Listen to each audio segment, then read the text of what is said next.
Welcome to Routing for Success, the show where we interview today's top logistics professionals, giving them a platform to share their stories and best practices. Today we are talking with Lincoln Thompson. Lincoln is a contractor for FedEx Ground via his company CWA Logistics, which operates out of Tyler, Texas and Texarkana. In this episode, we discuss his start in the FedEx Ground business right at the peak of the e-commerce boom in 2021. We get into some differences between running trucks inside of FedEx Ground and his fuel hauling business, which he also runs to this day. And then we drill into what is probably the most important topic of all, safety. I am pleased to present to you my conversation with Lincoln Thompson.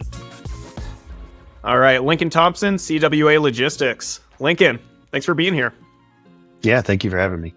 So obviously we'll get into talking about your FedEx business. Before we get into any of that, tell us a little bit about yourself. What was your background before you had ever even heard of FedEx? It's been a long road to get to where I am currently. I went to college at Baylor University.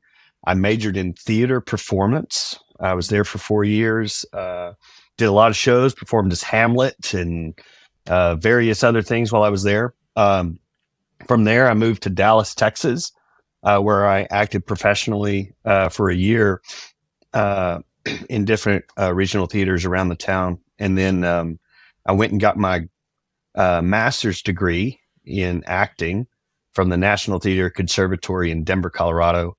Was there for 3 years. It's a 3-year program. From there, I got married to my wife, who's also an actress, or she was at the time an actress. That's where we had met. And we moved to New York City. I had an agent and acted professionally there for a little while. And then while I was there, I got a call from my alma mater at Baylor, and they asked me to come teach there for a couple years. And we hadn't lived in Texas for a long time, so we thought it was a good time to come back near family. So we moved back, and I taught at Baylor University Theater Department for 2 years. And then while we were there, we had our first child. And we were kind of at a crossroads of what we wanted to do and kind of what life we wanted to lead. And my father my grandfather had started a business, and then my father took over. And he was getting to that point where it was either he was going to sell his business or me or one of my siblings were going to move back and take it over. At that time, I wanted to be a lot more a part of my kids' lives. And what I was doing with teaching all day and then performing all night, basically 7-8 months out of the year, it wasn't a lifestyle that I wanted. So I had a dinner with my father. He tried to talk me out of it. But I said, no, this is what I want. So we moved back, and I started in our company, which is Thompson Transportation. What we do is we haul gas and diesel products for convenience stores, bulk plants, commercial sites. And we do it all through Northeast Texas, Northern Louisiana, and Southwest Arkansas. We got 19 tankers that it's pick your fuel up here, deliver it here within a time window because they could run out of fuel. It's hazmat, dealing with hazmat. So, dealing with the DOT, obviously. And so I came into the business not knowing too much about it, but a little bit about it. And, my first day, they threw me the FMCSA, rule book and just said, learn it. And so over the years, been doing that for now, let's see, I think 9 years. I've been doing that for 9 years. And then I took over in charge in 2018 here at Thompson Transportation. And then, just been doing that thing for, it seems like forever, but just 8 years. So you have a background in the transportation business. Like you had mentioned, you were diving into the FMCSA rule book. You've got 19 tankers. So that's serious stuff. I mean, you're talking about, like you had said, hazmat, in addition to, all of the, DOT requirements and managing drivers who have, commercial Class A commercial driver's licenses. Right. So how did you hear about FedEx? I mean, it sounds like you're So you run the fuel hauling business now. What made you even want to look for other things? My dad has done a lot of different businesses. So I knew I wanted to grow and I wanted to diversify. And I wanted to do my first acquisition with my father because he had been through them. And I wanted that kind of wisdom and guidance through our first one. So we started that process, I think 2016, of looking for what we were going to diversify in. First, we looked at other fuel haulers and went pretty far with some people, and then it just didn't work out at the end for various reasons. Then we started to kind of branch out from there and look at other types of, say, what do we do well? What do we know? Well, we thought we just knew fuel hauling, but when we kind of just pulled it apart, we realized what we do well is logistics. That's what we do well. Pick up something here, deliver it here. And so we started looking in that kind of space of what does that entail? And that entails a lot of pretty much all transportation. So we ended up looking at a flatbed hauling company and a large flatbed hauling company. And we went pretty far with them. We went probably 6-7 months on that deal, and it just kind of fell apart at the last minute. I learned that along the way, that deals fall apart all the time.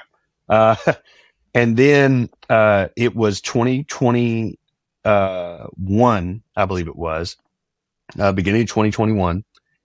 And I had come across on like Biz Buy Sell and BizQuest and things like that about FedEx routes, but I didn't know what that meant. And because I always thought they were company owned like most people. And then I just started researching it online and found out, they're independent contractors.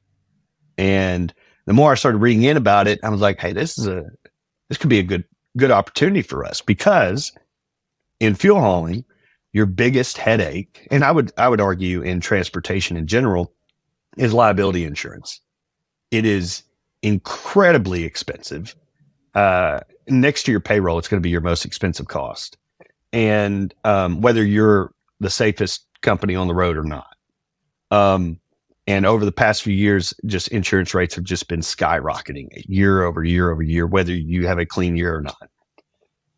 And when I came across FedEx, that FedEx holds the liability, that was like a eureka moment. That was, we found it. This is it.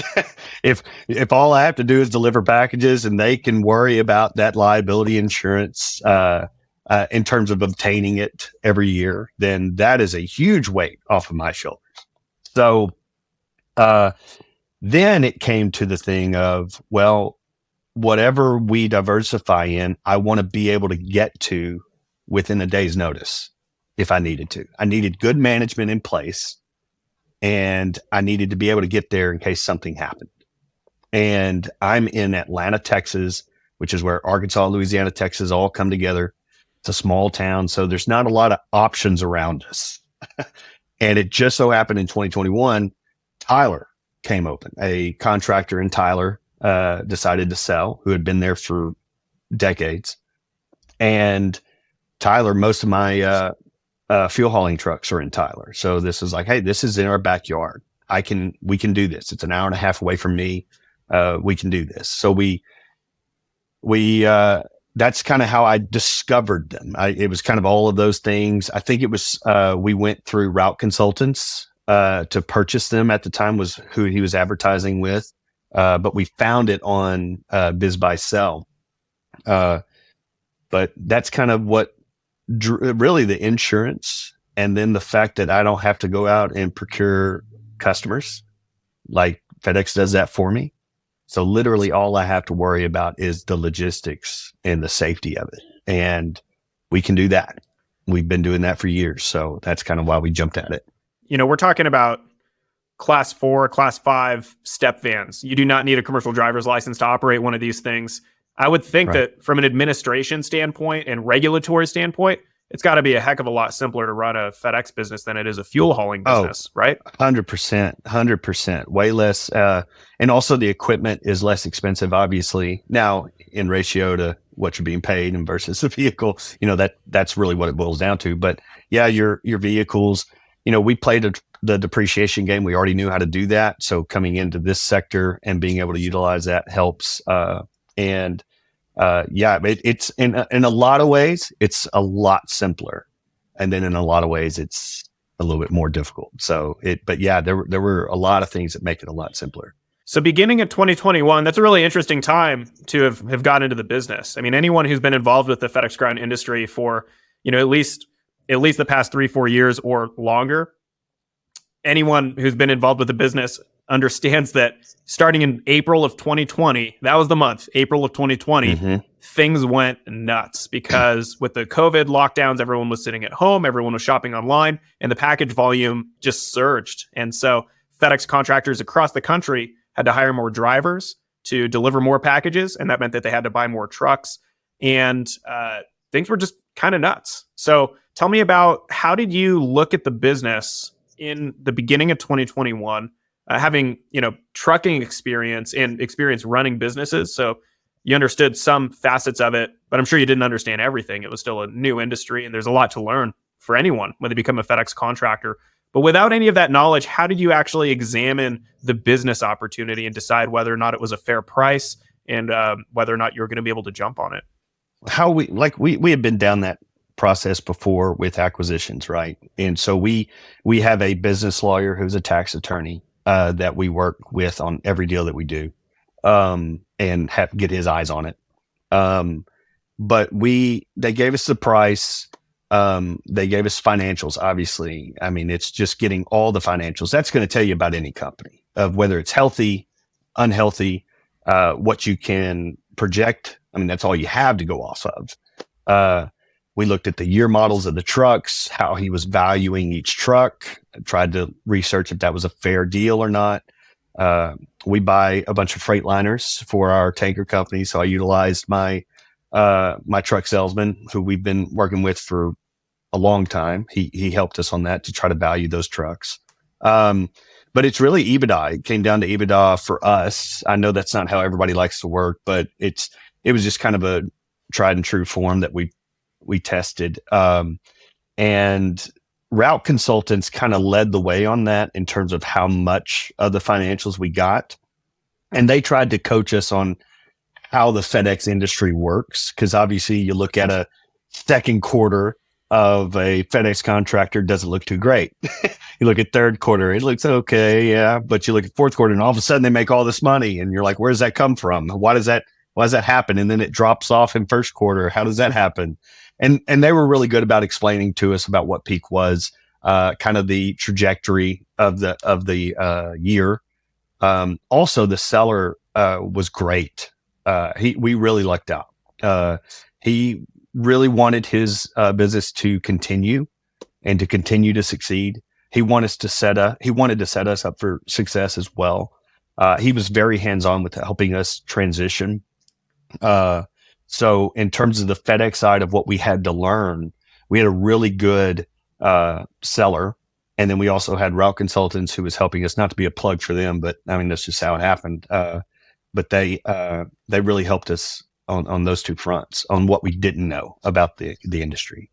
So how many trucks and how many daily routes was that deal? When we start, so we've grown since we did that deal, but I think we were running about 19 routes a day. 19 a day. 18. Okay. I would say somewhere between 17 and 19 was what we were doing when we took over. When I started, he was in rentals, in like 4 or 5 rentals. He knew he wanted to sell and he wasn't going to go out and add some more debt to his bottom line or anything like that. So he rented. So literally day one, we bought 4 trucks and had them sitting there the day we stood up. So, I mean, we tried to get out of rentals at the very beginning. We 17 to 19 is where we started. And then every year we've grown a little bit. So where are you at now in terms of your scale? Right now we're averaging 22 routes a day, non-peak. Once we get into peak, I imagine this peak, we're projecting that we'll run on peak day, probably 32. Now that's just in the one we bought. So we've grown out of that terminal to another terminal. So just in Tyler alone, which is the one we acquired first, that one will do probably 32 routes at peak day. And what other terminal did you expand into? So last year, there is a terminal in Texarkana, Arkansas, which is 30 minutes from us. It's our backyard. It's who delivers to my home. But they only have 4 contractors in the entire building. It's a small terminal. And I always thought, if we can do this in Tyler, it's the old entrepreneur mindset, right? If we could do this here, how hard could it be to do it somewhere else?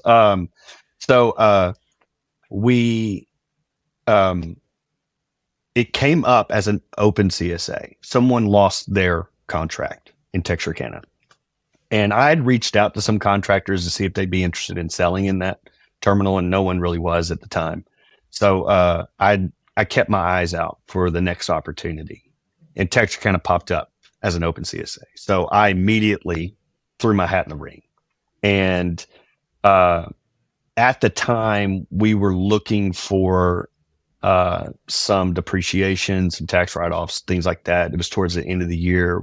That year, we were just going to need some stuff. It had been a big year for us, and it came available. I threw my hat in the ring. I had to go through the interview process. I think it's called an RFI. I don't even remember where you write the RFI. I had to do that thing. They had to interview. There were like 4 or 5 of us that they were picking between, and we were awarded that contract for free. So I got this one for free. I do think being in Tyler, which is one of the best in the Lone Star District, I think it was helped me get the one in Texarkana. I had a good track record there. But we stood up the last weekend of October and then began right in the middle of peak. And it was one of the hardest 2 months of my life. It's the way I got to put it. But I kept telling my wife the whole time, this is going to be worth it. I promise this is going to be worth it. If it works how I think it's going to work, it's going to be worth it. And so for 2 months straight, I was in a truck, which is hard when you're running a business in Tyler and also running a taker business. But I was on these Apple AirPods while I was driving, delivering, on phones, talking to customers in different businesses and doing whatever I had to do. I would go out. I would get to the terminal about 6:30, 7 in the morning and be out delivering until 10 o'clock, probably not get home until about midnight or 1 and get up and do it again 6 days a week. I even got my wife to drive for a little while, and we're still married happily. So somehow that worked. But I knew it was going to be rough. We had a bunch of accidents. We had there was a lot of tension between us and the management of the terminal. As I told them many times, what did you expect? We stood up in the middle of peak. This is going to be hard. But since then, our process has really turned it around, and we've become really solid there. I would think of us as a go-to there. But it was a rough 2 months. Yeah. So when you first, and by the way, for that expansion into Texarkana, you'd mentioned that was October. Was that October of last year in 22, or was it the year prior? Yes. 21. Yeah. 22. Yeah. Okay. So getting into the business, coming from the trucking industry, what are some ways, Lincoln, that the FedEx Ground contractor business ended up being different from your initial expectations going into it? Well, I've owned a transportation company, and we have some big customers, national customers, people who are very demanding. But I'm still the owner of my business, and I can make a decision if we want to continue working with them or not, and adjust. I can adjust rates as I need to with the market. To get drivers is difficult, right? And so having to play the market to recruit drivers and things like that is very difficult. I thought going into FedEx that recruiting drivers would be easier because they don't have to have a CDL or a hazmat. So there'd be more of a pool. I also underestimated the giant of FedEx, of how difficult that can be at times. My dad didn't, because he used to be a distributor for ExxonMobil, and he keeps telling me all the time, "Hey, Exxon was the same way." In my fuel hauling business, I have a customer same way. So it's these larger companies that have a lot of power. They throw their weight around because that's what made them who they are, and their standards are high, and that's what makes them who they are.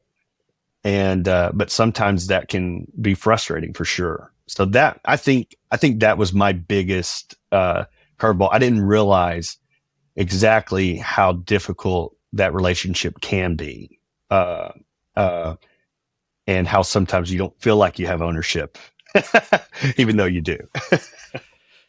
Yeah, it's an interesting dynamic. I think a lot of people probably go into the business thinking, it's almost like a franchise model. They're my partner. Right. And in many ways, they are your partner. I don't want to make it seem like it's purely adversarial.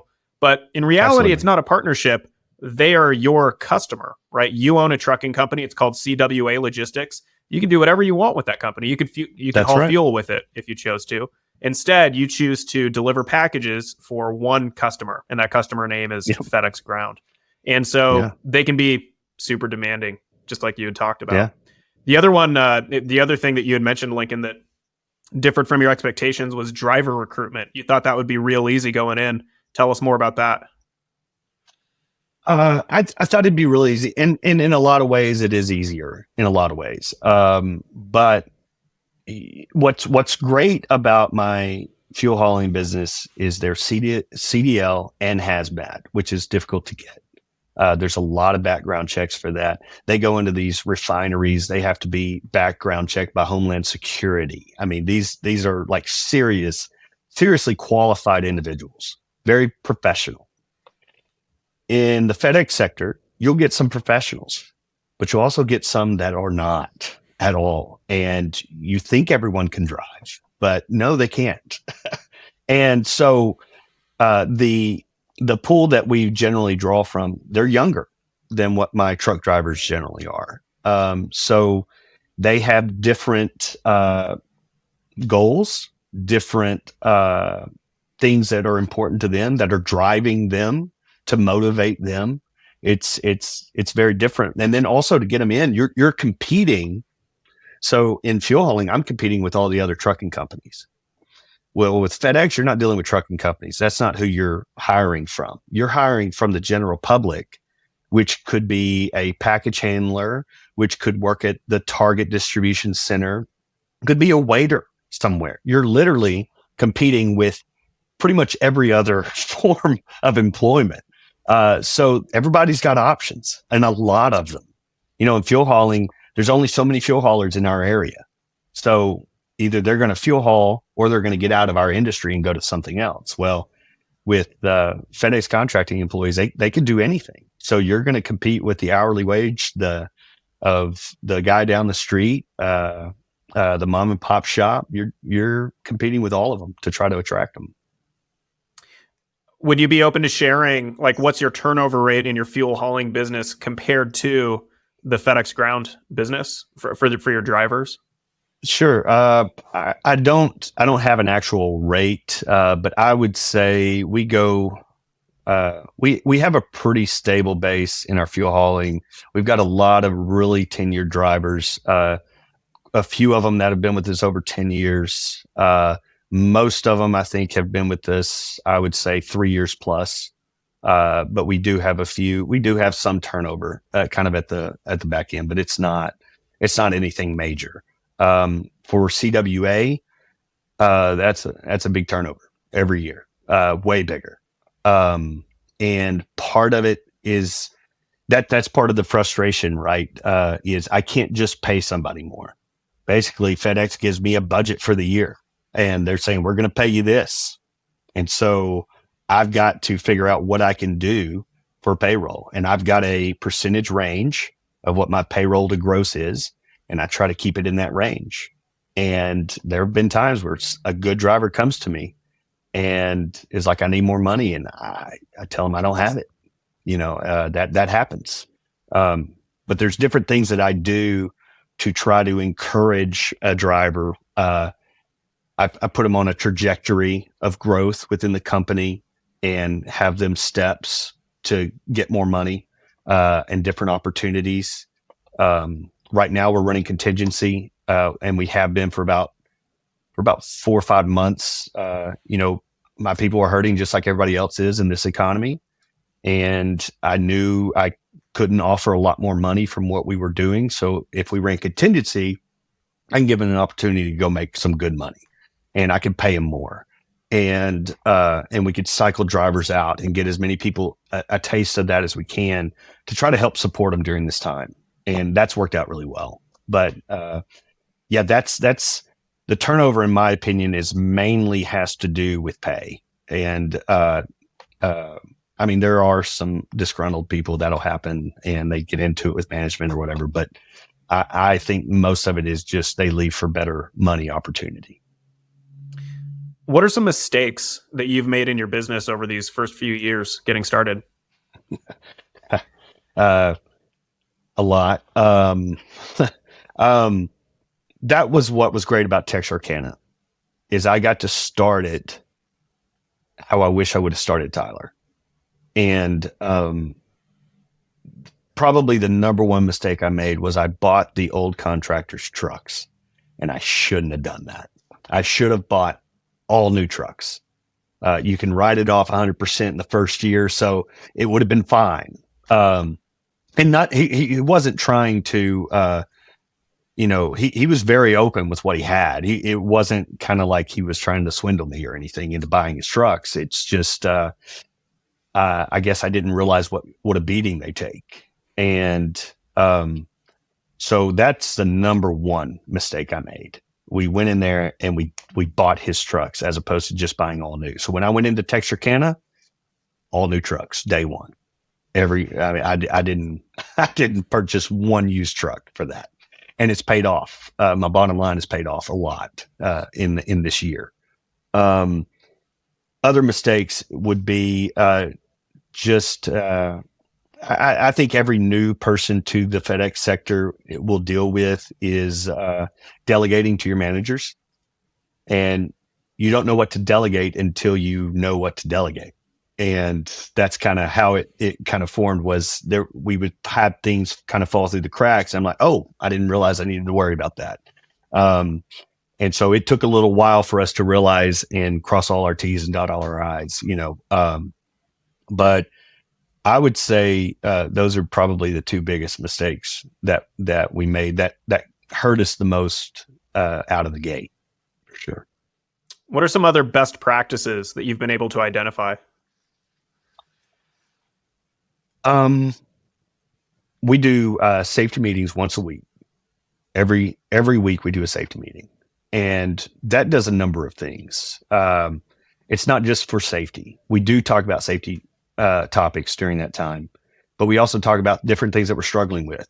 If it's PPOD, which is pictures of the delivery, if our score's low on that, if our service score is hurting, we'll talk about different things. If we're abusing a certain code, or if we could utilize another code better. So we really use that time to really get everybody on the same page, and also just to check in with each other. It's a time to get the entire team together, which is really beneficial. And it's actually not something I'm able to do in my fuel hauling business, because in my fuel hauling business, they're all spread out. And now doing that within CWA, I wish, and I'm trying to find a way to replicate something like it, because it is very valuable. And it kind of unifies people a little bit. And we celebrate people during that time too. We'll have drawings for different gift cards or something. I'll attach it to, hey, if you get 100% service score this week, for every day you get it in this week, I'll put your name in the hat to draw for Six Flags tickets or something like that. And they get pretty competitive about it.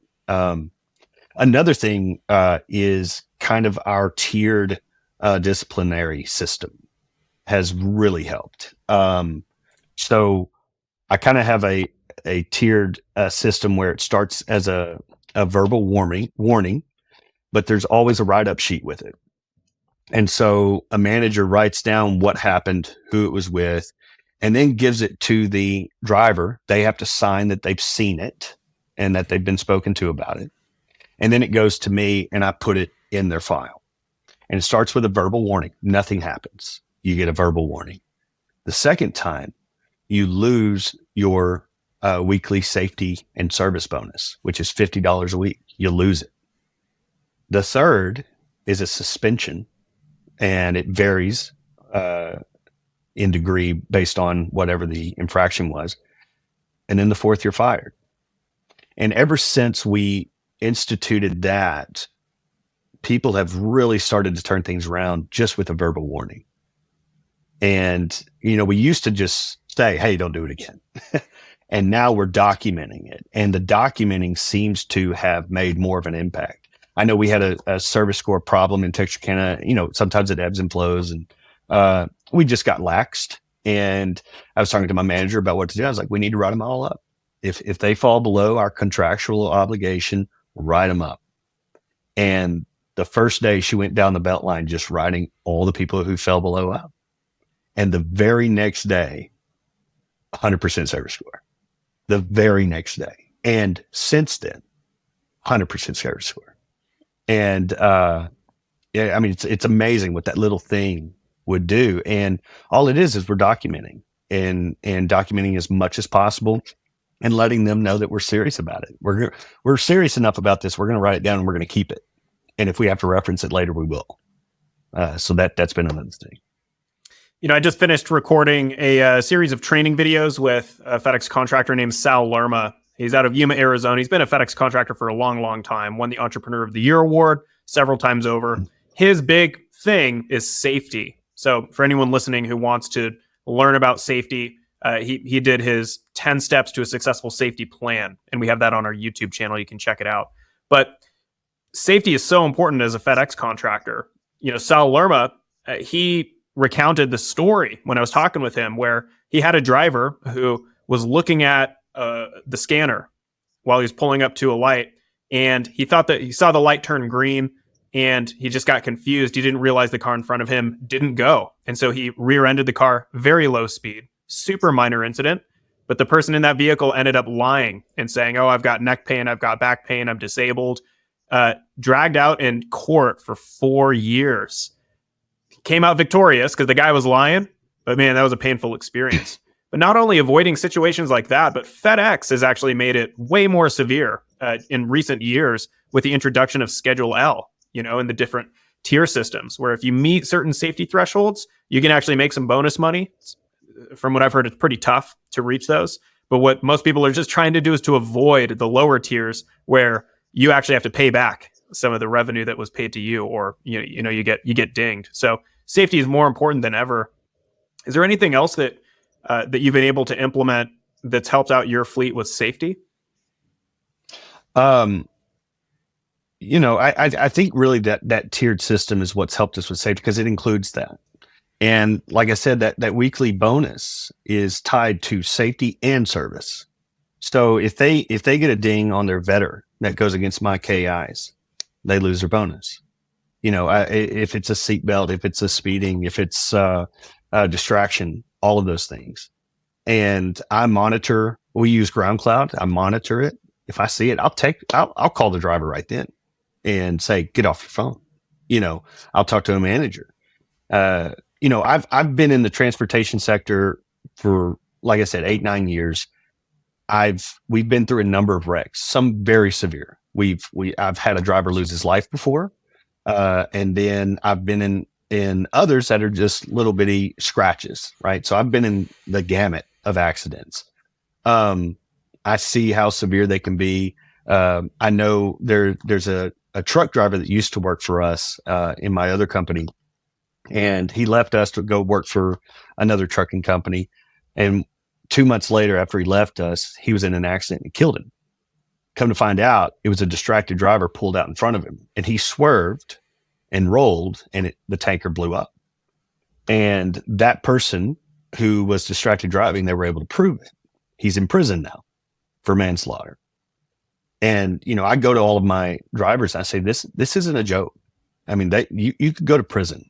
It will happen. If there's a death and they can prove you were distracted, they'll send you to prison. And then I know from my perspective, in Duncan, like I said, we hold the liability, right? So, we've had people lie about us, and we'll be sued for $1 million or something for literally just scratching the side of their car. And, and we've got it all on camera, by the way. It can be, it's about teaching. And it kind of goes back to, the employees you're hiring, right? How young they are is the scary part. I don't think they understand what there is to lose yet. And, they don't, a lot of them don't have a wife and kids. They don't have, and so, they're not doing it for anything but themselves, right? But those people who have families and kids, I tell them, hey, this is not worth it. Delivering a package is not worth you not going home. And I would rather you bring every package back than get hurt. And I would face the music on that every day. So, I mean, safety has to be paramount because, like I said, I've had a truck driver die, and it stays with you, and nothing's worth that. And I've had to go to that funeral, look his wife in the eyes, all of those things. And that's not something I would ever want to repeat. So safety is the utmost importance, and we can go into Schedule L a little bit too. That I'm dealing with that because I've received the bonus for 2 quarters now. But what's happened in the last quarter is pretty interesting. Tell us more. Okay. Well, I have had 3 accidents in the past month and a half. All 3, I was rear-ended. My driver was rear-ended. And in 2 of those, the driver who hit us was given a ticket. So all of those we were deemed not at fault by the police. FedEx has deemed it preventable. Therefore, it will go against me on my Schedule L, and I probably will not get the incentive next time, and I may even have to pay next time due to 3 accidents that were deemed not my fault because they go off of ATA guidelines rather than who's at fault. And so it makes it very complicated. And I've been going through the appeal process. I still am going through the appeal process on those, but it gets the Schedule L. I'm really kind of butting up against it right now for the first time. Because like I said, we've been a very safe company. We were gold medal, and then like I said, we had gotten the bonus on safety for 2 quarters in a row, and then we had a weird month and a half where, I mean, truly rear end hit from behind. Like, I don't know how else to say it. So explain that to, I mean, and I actually don't know, and I'm sure that many of our listeners don't either. When I hear that your trucks were rear-ended and the police say, yeah, that wasn't your fault, it was clearly the person's fault who rear-ended you, that's a no-fault accident. You said that FedEx goes by a different set of guidelines, ATA guidelines. What does that mean? Sure. So there's these published guidelines for transportation, and basically what, in the way I interpret it, okay, is FedEx is trying to find if it's preventable or not. Did you do something to help that was unsafe that helped cause the accident or put yourself in harm's way?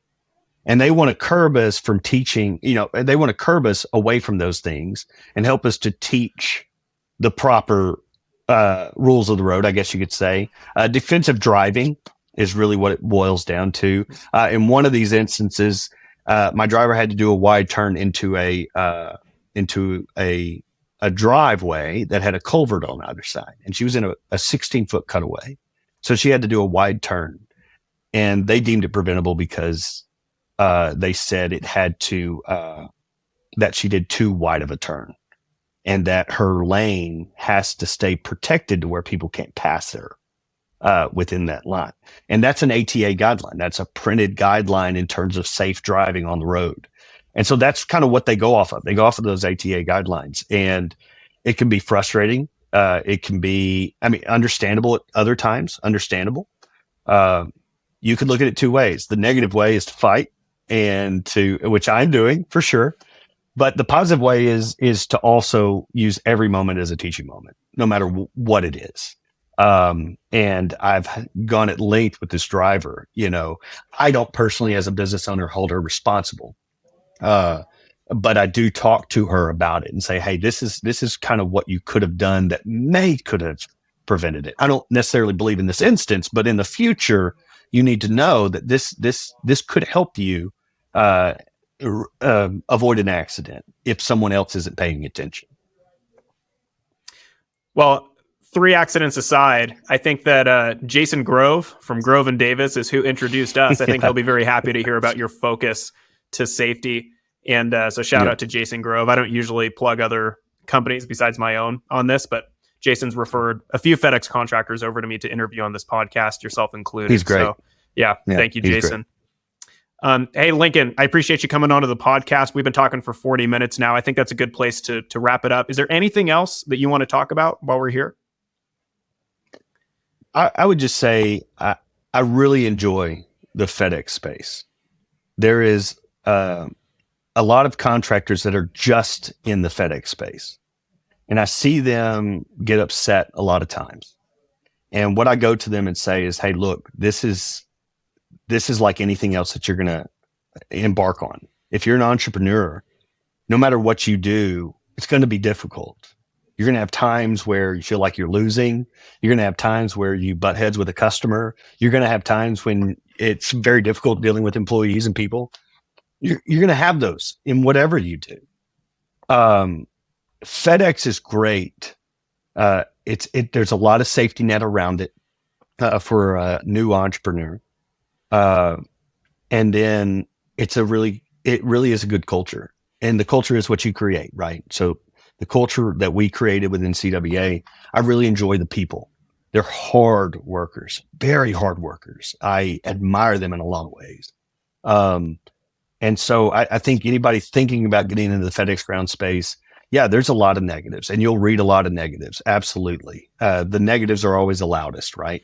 But I think there is opportunity there, and there is opportunity to build something there, and it is what you make it. And so you just do your best and pray the good Lord helps you. That's it. Lincoln, it was good talking with you. Thanks for coming on. Thank you. Routing for Success is brought to you by AP Equipment Financing. In today's competitive market, it is essential to acquire the right trucks at a fair price and finance them in a way that makes sense for your business. Leveraging their extensive network of truck and van suppliers, the experts at AP Equipment Financing will help you locate the best deals on step vans, cutaways, panel vans, and more. Deliver them straight to your facility and finance them with low monthly installment options. Click the link in the description or visit apfinancing.com for more information.